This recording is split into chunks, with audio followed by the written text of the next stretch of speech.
Hello, this is Franny Glasser at the PAFP. This is an advanced presentation of how to use Turning Point for measuring outcomes and engaging the audience as you go through your presentation. Outcomes measurements are required for any type of presentation that's grant funded or for learning sessions that are based on a collaborative, which is also grant funded. Turning Point is much more than just a way to get answers from an audience as part of a pre-test and a post-test. Historically, you may think of pre-test and post-test as being a piece of paper that's handed out at the very beginning of the presentation with several questions on it, and then collected, and then a post-test is handed out at the end with questions on it and is collected. With ARS, we can do so much more than that. This is an actual presentation that was given in March of 2011 on spirometry. And a good example of an engagement question, which also helps the presenter, is this confidence question that began near the beginning of the presentation. Are you confident in using and interpreting the office spirometer?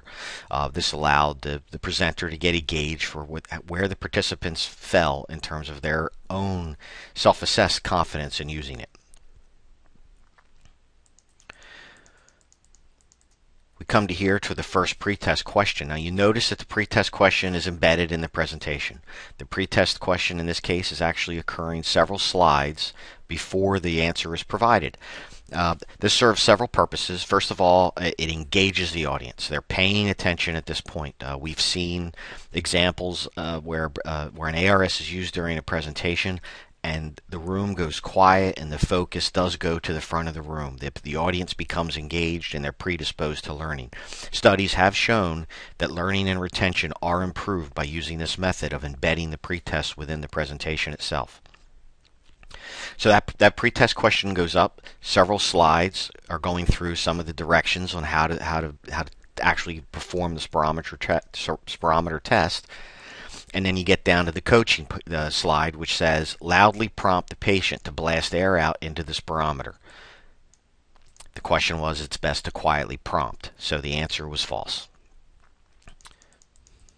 Another pretest question comes in. An adequate test requires, and there's the three options to choose from. Number one is the correct answer, and the very next slide provides the answer. Now, the idea here is if the instructor sees that most people got this question wrong during the pretest, they can adjust how much time they're going to spend on the actual slide that provides the answer.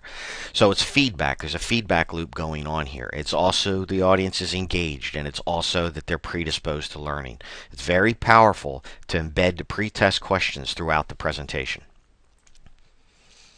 Here's another pretest question, and you need to program the normative values into the spirometer based on age, gender, and height. When this presentation was given, most people chose true.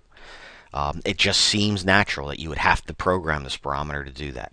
It turns out it was false. Normative values are built into the spirometer based on age, gender, and height. So an engaged audience predisposed to the learning, the learning point is reinforced.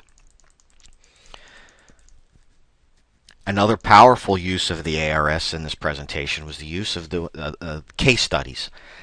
In this example, the case study is presented. It gives the participants various information about the patient, and then the audience is asked, "What's the next step?" And if the audience were to incorrectly answer this question as a majority, again the presenter can then spend a little bit of time discussing what the correct answer is and why. Another powerful use of the ARS here is results are actually given. This is hypothetical results, and the audience is asked, okay, what do they think of these results? Is this normal, mild obstructive, moderate obstructive, or restrictive? In this case, the answer is normal.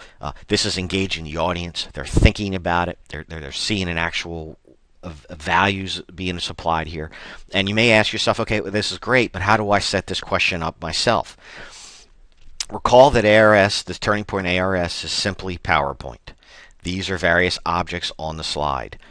You would create your question, and at this point you can add various things to it. We're just going to call this example, and we'll give it a couple of answers. Okay, so if that's the general question, what we can do is go ahead and resize this. We'll get rid of that for now. We don't need to see that. And we can go in here to say insert various, we can insert a text box. Okay. And this text box would then be the placeholder for the case study, and however much you wanted to add in there for the case study. You can also insert pictures.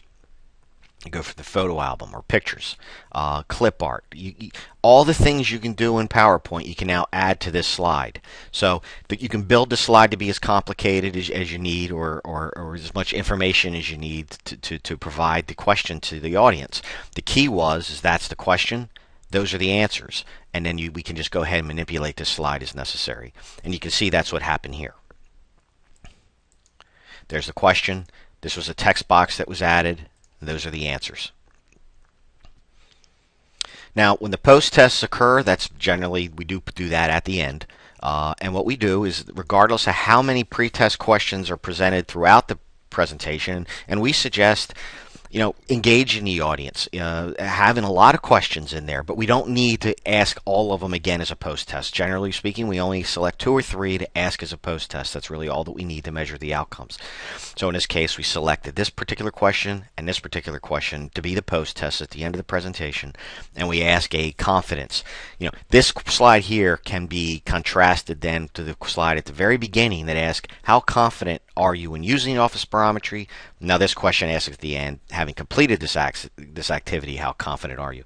And we can compare those slides.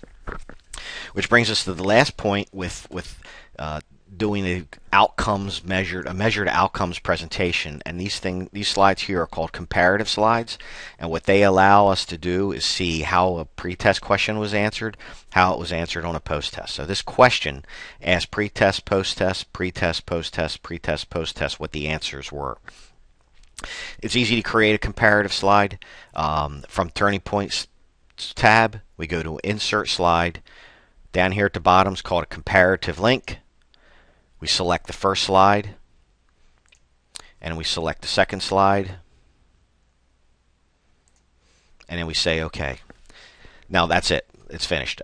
Turning Point will take care of filling in the results when the pre and post tests have both been answered. And that's really all there is to it.